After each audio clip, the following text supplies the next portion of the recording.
Not happening. I watched the first 2 episodes of Andor. I'm gonna need some convincing.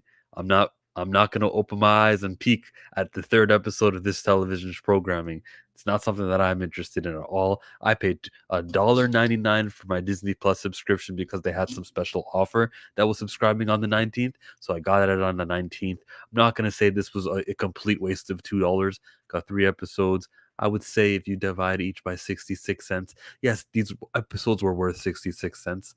I am just not going to watch that 3rd episode at all. I think that this was a directionless show. I think that it's Andor. Like when I went into Andor, I heard about Andor. I go, yeah, it's just Andor. It's just some guy named Andor. My expectations were Andor. I got Andor, and I'm like, why should I continue watching Andor? Maybe I'll wait for all 9 episodes. I'll let everyone else tell me how good or how bad it is, and then I'll finally get to it. But there's no way I'm dedicating time out of my personal life, out of my free time to watch this show. I'm not going to be covering this show. If this show was hype, you know what I would be doing Saturday? It wouldn't be 33 burning MCU questions. It'd be Star Wars. But that's not happening because Andor was Andor. Is anyone enjoying this? First 2 episodes, I seen a guy just shoot, spoilers, shoot 2 cops, but the cops kind of deserved it. And I thought it was interesting of the like head chief guy who kind of went, well, they had too much money to be in the place that they were in. Probably didn't get robbed, did they? No, yeah, they were shady, and we're just gonna say some next stuff to cover it up. And I'm like, all right, that's kind of interesting to happen. But this is Star Wars. Give me some fantasy. Give me something. This was bizarrely dull, and plus, it's Cassian Andor. That's the character that we're dealing with. I'm waiting for Mon Mothma to come. I'm waiting for some something I'm familiar with, and it's not happening. It's just Andor. This isn't hate. This the emotion I'm displaying is apathy. It's meh. It's Andor.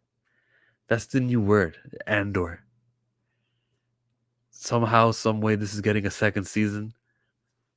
This is not Dave Filoni's Star Wars as I knew going in, as I've said multiple times, streamed time and time again. It's Andor. To those of you who are interested in Andor and think I should be watching episode 3, maybe even do a couple breakdown videos of it, you can write below, but it's not for me, man. I hope heavy spoilers. I hope all those YouTube channels who I watch who break down and add Easter eggs, I hope that they have something to add, and maybe I'll follow the series through them. But it's not something I'm enjoying. I also didn't enjoy the Kenobi show for like reasons like I don't believe that Leia could have met Kenobi and it never ever came up. It just messed with my brain. I didn't even think the Vader versus Kenobi fight was anything special either. And if you were gonna do a show after like all these years, you probably should have made that the best fight that could ever happen. With it didn't do that. Kenobi, not something I was with. And that's why you didn't see much videos of Kenobi. I eventually stopped talking about it. That's the kind of guy I am. She-Hulk, I'm not too into it. Actually, me and Trinity were supposed to be doing reviews of it on Second Street Marvel, and we're not. Just who cares? That's my position on things that are just man. It's just don't yell, don't add to the negativity over it. I'm sure there's a bazillion reasons why this show is the worst show ever and how it's ruining Star Wars. I don't think it's ruining Star Wars. They didn't touch the Force in this episode. They didn't mention other characters or other planets that we're familiar with. This is all new, mostly new, and that's great because it's not going to mix and interfere with anything that I like in the Star Wars galaxy far, far away. It's just Andor.